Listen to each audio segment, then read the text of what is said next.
Hi there, my name is Les Ross from HighlanderSchoolOfGolf.com.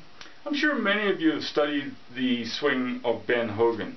He had arguably one of the most effective swings in the history of the modern game.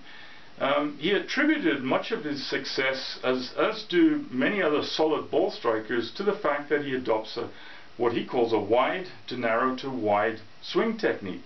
Now what I mean by that is a wide takeaway followed by a narrow downswing, transitioning into a wide release of the club at impact. Now, I'm sure you've heard golf analysts describe that technique as being what's necessary for successful ball striking. But do you know why that technique actually works? Well, I'm going to fall back on one of my favorite characters, Isaac Newton, and use his second law of motion to describe one equation that helps us understand actually what's happening in that technique. And that's his second law of motion, which essentially says that for a body of a given mass, if you apply a force on that, it's going to accelerate at a certain rate. If you apply a higher force on that mass, obviously it's going to accelerate at a higher rate of acceleration. That's fairly simple to understand. And that relationship is given by the equation force equal to mass times acceleration. Very common equation that all of us learned at high school. That equation describes bodies that are moving in a straight line. Now the golf swing doesn't move in a straight line, it moves in a circular motion. And Newton's second law, or the equation that describes circular motion, his second law, is given by this. Torque is equal to moment of inertia times angular acceleration. So that's one equation that we're going to use to describe this wide to narrow to wide swing technique. The second equation that we'll use describes the relationship between angular acceleration, the rate at which the body is turning, and linear acceleration at a point on the arc of the swing. So obviously the linear acceleration we're looking at is the rate at which a club head is actually accelerating in a linear acceleration at a certain point of the swing, which obviously the point we're interested in is the point of impact. And linear acceleration is given by is equal to angular acceleration, the rate at which we're turning the swing, multiplied by the radius of rotation of the swing. So that's the second equation we're going to come back to. Alright, so let's look at this wide to narrow to wide relationship and see if we can explain what's happening from a physics point of view. Well, Hogan's suggesting that we have to have a wide takeaway. Now, if we look at that equation, torque is equal to moment of inertia times angular acceleration, we're looking to maximize our torque potential because most of the torque in the swing is actually generated on the backswing. So if any of you have used a torque wrench to loosen a nut, you realize it's you're applying a force to that torque wrench, but the longer the torque wrench is, the easier it is to loosen a nut. And that's because torque is a function of the force multiplied by the radius of rotation, or the radius of the torque swing.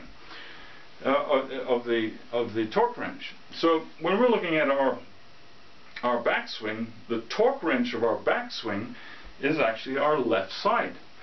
So in order to maximize torque, we want to keep our left side, or the radius of rotation of our swing, as big as possible. In other words, as wide as possible. So the wider we can make that takeaway, the more torque we're going to actually generate in the backswing. So that describes the first stage of the wide to narrow to wide. Now when we look at the downswing, again we go back to that equation. We've generated a certain torque, and that equation suggests that in order to maximize the acceleration of the downswing, which is really what we're trying to do, we have to reduce the moment of inertia of the swing. And that makes sense.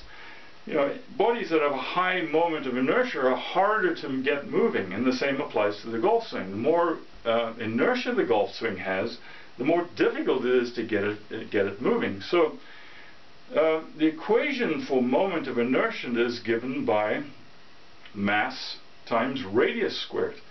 So we look at the mass of the golf swing. The mass of the golf swing is the mass of your body, your arms, and the club. There's not very much that we can do to actually reduce that, but we do have control on the radius of rotation, because in order to reduce moment of inertia, we have to reduce the radius of rotation of our downswing as much as possible. And the way that we do that is by cocking our hands. Because the more that you cock your hands, the smaller you make the radius of rotation from the axis of rotation to the tip of the club head. So that's why Hogan is suggesting on the downswing you want to keep it as narrow as possible. In other words, as compact as possible. And in doing so, essentially what you're doing is you're reducing the moment of inertia of your swing so that you can optimize the rate of acceleration or angular acceleration of the downswing. So that describes the second stage of the wide to narrow to wide. So the final stage is a transition from the narrow downswing to the wide arc at the moment of impact and through follow-through. And we've optimized our torque, we've optimized our downswing acceleration. Now we have to take that downswing acceleration and translate that into linear acceleration of the club head, because the faster the club head is accelerating, the more swing speed we're going to generate and more distance we're going to generate.